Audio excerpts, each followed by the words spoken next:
எல்லாருக்கும் வணக்கமாக்கா. இது தங்கலாம். ஒரு படம் வந்த பிறகு நல்லா இருந்துச்சுன்னா நல்லா இருக்குன்னு பாராட்டுறதையும், நல்லா இல்லைன்னா நல்லாவே இல்லைன்னு கழுவி ஊத்துறதையும் தானே இது வரைக்கும் பார்த்துருப்பிய. ஆனா ரிலீஸ் ஆகுதுக்கு முன்னாடியே படம் காட்டு மொக்கையா இருக்குன்னு கழுவி ஊத்துனதை யாராவது பார்த்துருக்கீங்களா? அப்படி ஒரு வரலாறு இந்த தங்கலான் படத்துல இருந்து தான் ஆரம்பிச்சிருக்கு. அப்ப நெசமாவே படம் காட்டு மொக்கை தானா அப்படின்னு கேட்டேன்னா படம் நல்லா தான் இருக்கு. ஆனா இதை நல்லா இல்லைன்னு சொல்லுதவன் பூரா பேரும் யாருன்னு பார்த்தேன்னா, தன்னோட சினிமா மூலமா ரஞ்சித் பேச அரசியலை பிடிக்காதவனும் தான் குண்டில இருக்க அழுக்க கழுவாம ரஞ்சித் மேல இருக்க அரிப்பத்தியத்துக்கு அழைத்த கூட்டம் தான்.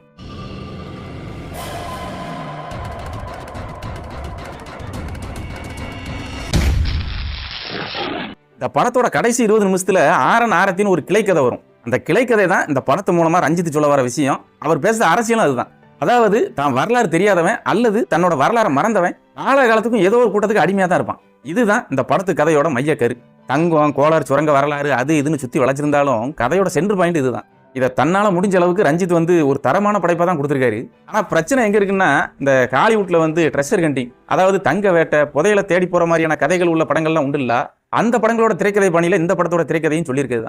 அதனால ஹாலிவுட் படங்களை பார்க்கறவருக்கு இந்த கதையும் ஈஸியா புரியும், இதோட தரமும் தெரியும். அதே நேரத்துல 10 பஞ்சு டைலாக்கு, 5 பாட்டு, 6 ஃபைட்டுன்னு குண்டு சட்டிக்குள்ளேயே குதிரை ஓட்டிட்டு இருக்க சாமானிய ரசிகர்களுக்கு இந்த படம் இடவலை வரைக்கும் கூட ஓகே. ஆனா இடவலைக்கு பிறகு கண்ணை கட்டி காட்டில் ஓட்ட மாதிரி தான் இருக்கும். அதை நம்ம ஒத்துக்கிட்டு தான் ஆகணும். ஏமனா புதையல காவல் காக்கிற ஆதிவாசி கூட்டத்தை மாந்திரிகம் தாந்திரிகங்கிற மாதிரி காட்டுறது, அப்புறம் எடிட்டிங்ல பகல் ராத்திரின்னு ஒரே நேரத்துல சட்டுன்னு மாத்தி காட்டுறது, இதெல்லாம் சாதாரண ரசிகனுக்கு புதுசா இருக்கும்ல. அப்ப அவன் பதறத்தானே செய்வான்.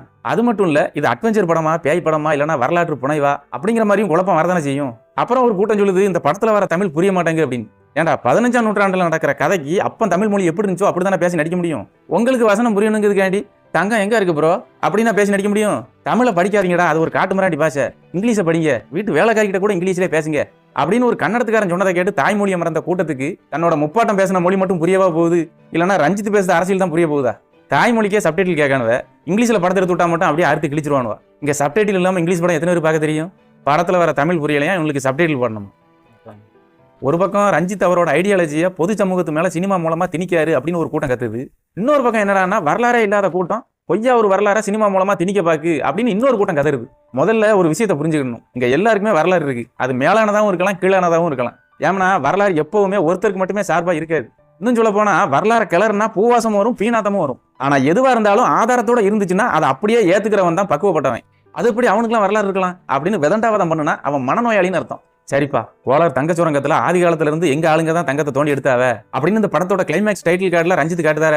அந்த மாதிரி ஆதாரம் இருந்தா பொது வழியில் எடுத்து காட்டுங்க. காட்டிட்டு ரஞ்சித் இப்படி பொய் வரலாறு சொல்லி படம் எடுக்காரு அப்படின்னு ப்ரூவ் பண்ணலாமே.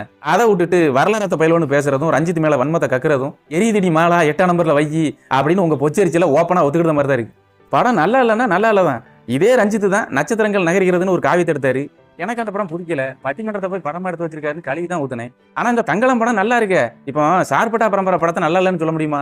ஆனா நல்லா இருக்க படத்தை எப்படி நல்லா இல்லைன்னு சொல்ல முடியுது? அதுதான் சூத்தெரிச்சல். இவங்களாம் வரலாறு பேசுதானே அப்படிங்கிற பொச்சரிச்சல். இப்போ எறும்பு காலடியில கிடக்க தட்டியும் நம்ம தான் அதை மிதிப்போம். அதே எறும்பு மண்டைக்கு ஏறி காதுக்குள்ள நுழைஞ்சிட்டா நம்ம கதறுவோமா இல்லையா? அந்த கதறல் தான் இது.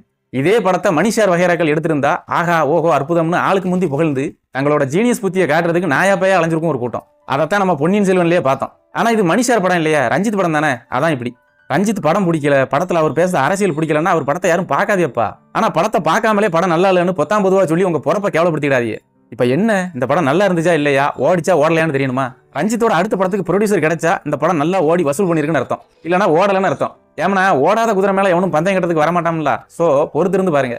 இந்த மாதிரிலாம் வேற எவனாலையுமே படம் எடுக்க முடியாதுலாம் சொல்ல முடியாது. ஆனா இந்த மாதிரி படம் எடுக்கிறது அவ்வளவு லேசி கிடையாது. நடிப்பு, டெக்னிக்கல் விஷயங்கள் எல்லாத்துக்குமே ஏகப்பட்ட உழைப்பா கொட்ட வேண்டியிருக்கும். அதை புரிஞ்சுக்கிட்டு பல மடங்கு உழைப்பை கொட்டி படம் பண்ணிருக்காவ. விக்ரம், பார்வதி, பசுபதி, மாளவிகான்னு இல்ல, படத்துல வர சின்ன கேரக்டர்கள் கூட நடிப்புல மிரட்டிருக்காவ. அப்படி சொல்றதை விட கூடு விட்டு கூடு பாஞ்சிருக்காவன்னு சொன்னாதான் பொருத்தமா இருக்கும். Music, camera work, art direction, sound designing, stunt கொரியோகிராஃபின்னு டெக்னிக்கல் டீம்ல வேலை பார்த்தா எல்லாருக்குமே இந்த படம் ஒரு மாஸ்டர் பீஸ். இன்னும் சொல்ல போனா எல்லாருக்குமே நிறைய அவார்டுகள் காத்துட்டு இருக்கு.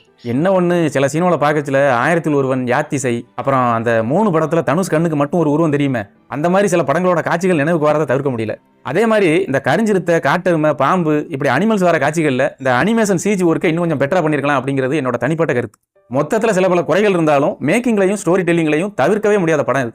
இந்த படத்தை முழுசா பார்க்காம எவனோ சொன்னாமனு கமெண்ட்ல எதையாவது கக்கணும்னு நினைக்க வேறு யாரா இருந்தாலும் இப்பவும் சொல்லுதேன், தன்னோட பட்டக்ஸை சுத்தமா கழுவிட்டு கருத்து சொல்லுங்க. மறுபடியும் சொல்லுதேன், நல்ல படங்களை விரும்புதவருக்கு இது தங்கலாம். இந்த படத்தையும் ரஞ்சித்தோட வச்சு ஏத்துக்கிட முடியாம பொறாமையில பொசிங்கிட்டு இருக்க வேறு உடனடியா போய் தொங்கலாம். மறுபடியும் இன்னொரு வீடியோல பார்ப்போம். நன்றி, வணக்கம். சாவுக்கு துணிஞ்சவனுக்கு மட்டும்தான் இங்க வாழ்க்கை. கதை